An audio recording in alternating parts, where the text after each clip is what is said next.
व्याकरण वृत्तावसाने नटराज राजो नानादत्तान पंचवार उद्धतुकामासनकादिसिद्धा विमर्शी शिवसूत्रजाल। शाबाश। આ શ્લોક બધાને આવડશે?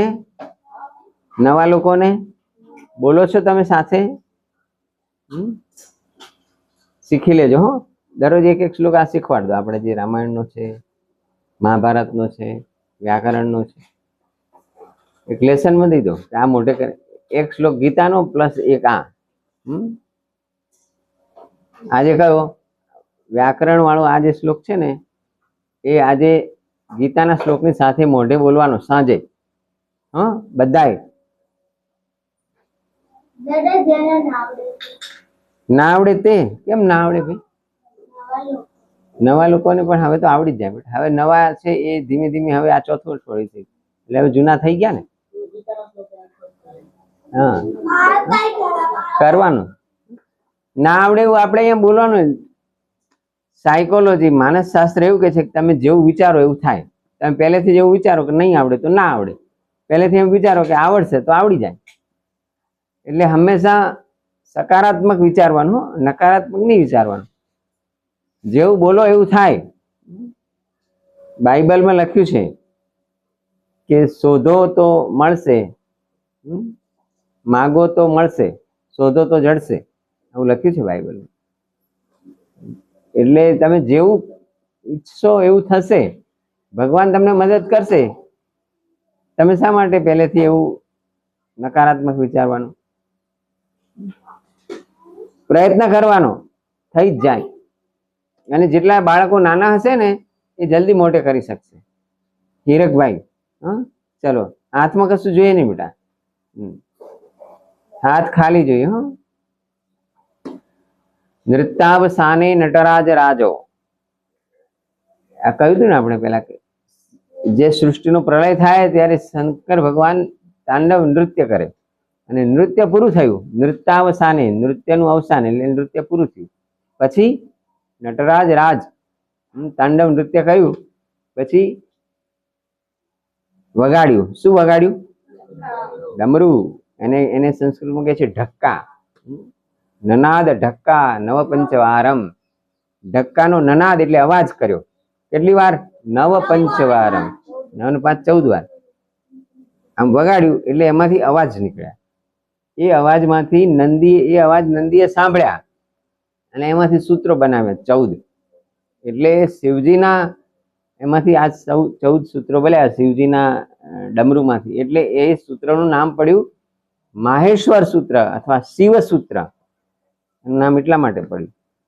પછી એને બીજું પણ નામ છે એનું, માહેશ્વર સૂત્ર હજી ત્રીજું એક નામ છે પ્રત્યાહાર સૂત્ર। ઇતિ પ્રત્યાહાર સૂત્રાણી આવું બોલો છે ને।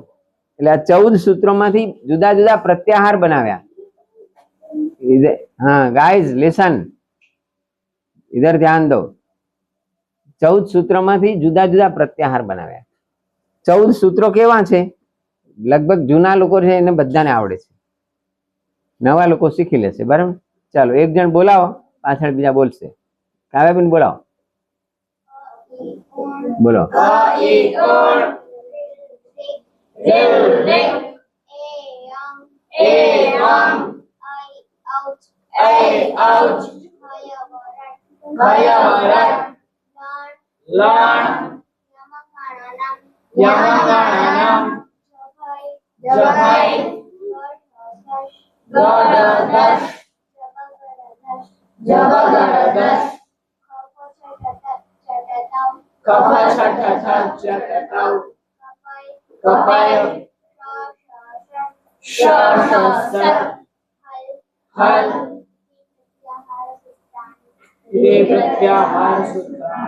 હા સરસ। આને પ્રત્યાહાર સૂત્ર પણ કહે છે। આ 14 સૂત્રો છે એમાંથી એના આધારે આખું વ્યાકરણ બન્યું। ભગવાન પાણીનીએ 14 સૂત્રોમાંથી 4000 સૂત્રો બનાવ્યા। 4000 થી પણ વધારે। શેમાંથી બનાવ્યા? હા માહેશ્વર સૂત્રના આધારે।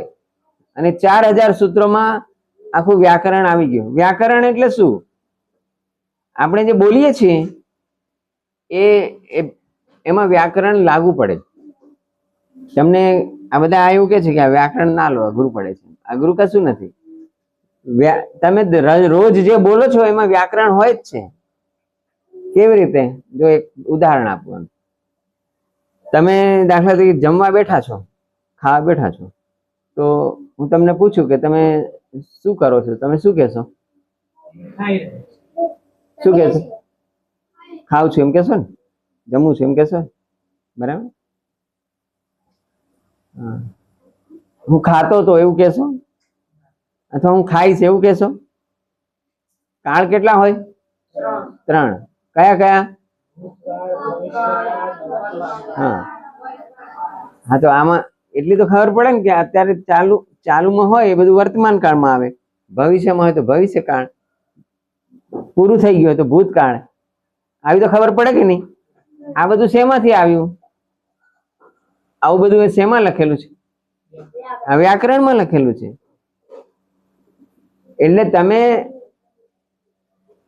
દાખલા તરીકે આપણે એમ હું ખાઉં છું એમ કહીએ, બરાબર, ગુજરાતીમાં. અને 2 જણા ખાતા હોય તો શું કહો? અમે ખાઉં છું એવું બોલો. કેમ નહીં બોલતા? એવું શૂટ નથી થતું એમ. પણ શૂટ કેમ નથી થતું? કારણ કે એનું વ્યાકરણ એમ કે છે કે આવું જ બોલાય, આવું ના બોલાય. સમજણ પડે છે આમાં? ચાલો ધ્યાન ઇધર. જૈનિશ શું કીધું મેં બેટા? જૈનિશ શું પણ દક્ષિશ બોલ, શું કહેતો હતો?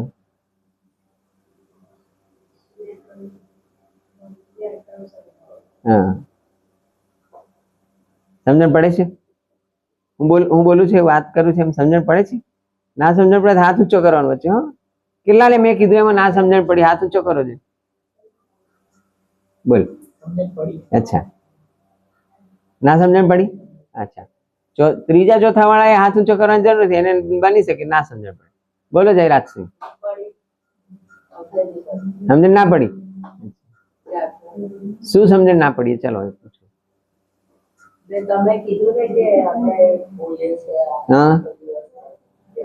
હા, એમાં વ્યાકરણ હોય છે, એ સમજણ ના પડે. હું પૂછું કે તું શું કરે છે, તો તું શું કે? બેઠો છું એમ. બેસીશ એવું બોલ. કેમ ના બોલ? કે બેઠો તો એવું બોલ. હા, બેઠો છું એવું કેમ બોલાય?